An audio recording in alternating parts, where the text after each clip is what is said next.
Podcast.com. Essaye ça.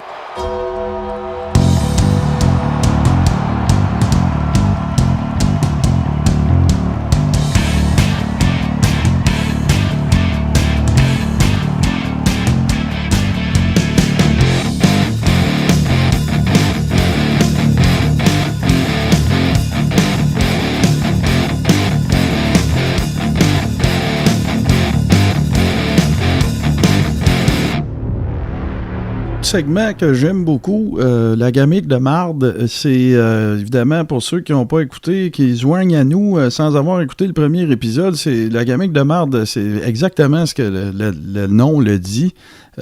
On parle vraiment de personnages invraisemblables, sans queue ni tête, sans aucun bon sens, pourris, plates, qui n'ont pas levé, qui n'ont pas marché. Cette semaine, je vous parle, en fait, il y a un peu un lien aussi à faire avec Jim Cornette, dont j'ai parlé dans un autre segment, parce que Jim Cornette se fait encore écœurer d'avoir été le manager de ce personnage-là, de cette gamique de marde. Le nom du personnage, en fait, c'est Mantor. Le concept en arrière de ça, c'était de présenter un personnage, un lutteur qui était moitié centaure, moitié homme. La rumeur de backstage, de la raison pour laquelle... parce que tout ça vient de Vince McMahon, là. Vince McMahon trouvait que le lutteur en question, dont le vrai nom est Mike Alak, pas écrit comme Yaroslav Alak, mais c'est un C à la fin. Je suis convaincu qu'il n'y a aucun lien de parenté. Trouvait qu'il avait des gros pieds. Ses pieds, ça avait l'air des sabots. D'où lui est venue l'idée de présenter un lutteur qui s'appellerait Mantor. Jusque-là, il n'y a rien de plus quétaine ou de poche que plein d'autres affaires qui sont passées dans la lutte. La vraie, comment dire, marde, c'est pas d'autres mots qui me viennent dans la tête, c'est vraiment dans le look qu'ils ont donné à ce pauvre Mike Alak. Je vais évidemment mettre une vidéo sur la page Facebook du Coréron, mais en gros, là, imaginez-vous ça. Puis le gars, c'était un gars, là, genre 6 pieds 2, je pense que c'était 400 livres, en tout cas, son build weight, là, ce que les autres disaient qu'il pesait, mais tu sais, quand tu le vois, tu te dis pas, ben voyons donc, ça se peut pas. Il y avait vraiment, tu sais, pensez à, je sais pas, là, je pense toujours aux pierres à feu quand je pense à ce gars-là, parce que tu sais, quand il allait à le lodge, là, tu sais, qu'il y avait les espèces de casse avec 2 cornes en haut, là, c'est la même affaire, mais eux autres, ils ont vraiment mis comme une tête de bœuf sur la tête, là, avec un saut en fourrure qui descend à peu près jusqu'au nombril. Il y a du poil autour de ses bottes aussi.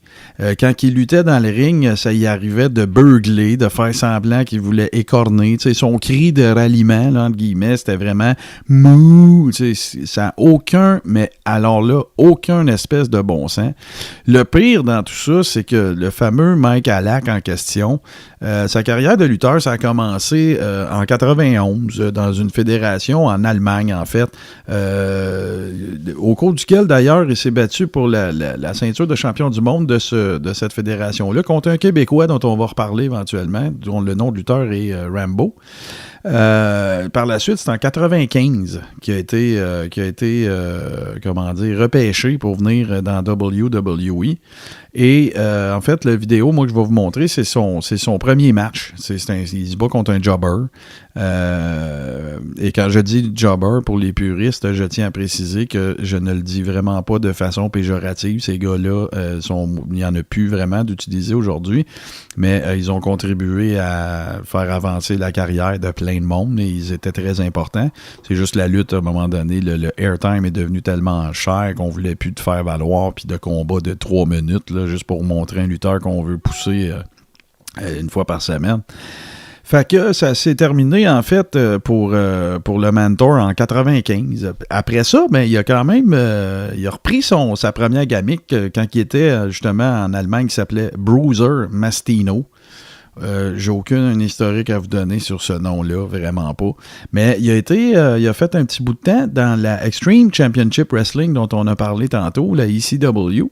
Il s'appelait Bruiser Mastino, c'est-à-dire que c'est ça, il a repris son nom de Bruiser Mastino.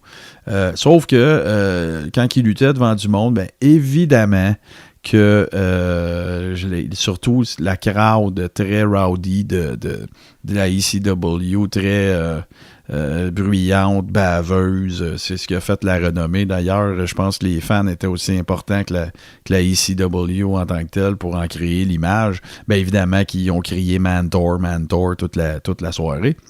Après ça, ben, dans une autre gamique, là, il est revenu dans WWE en 96, pas longtemps.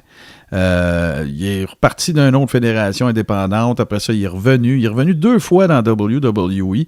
À chaque fois, c'était avec la faction de Truth Commission. Son nom, à ce moment-là, c'était Tank. Puis, il a rien fait d'assez significatif, définitivement pas, en tout cas, pour que je vous en parle.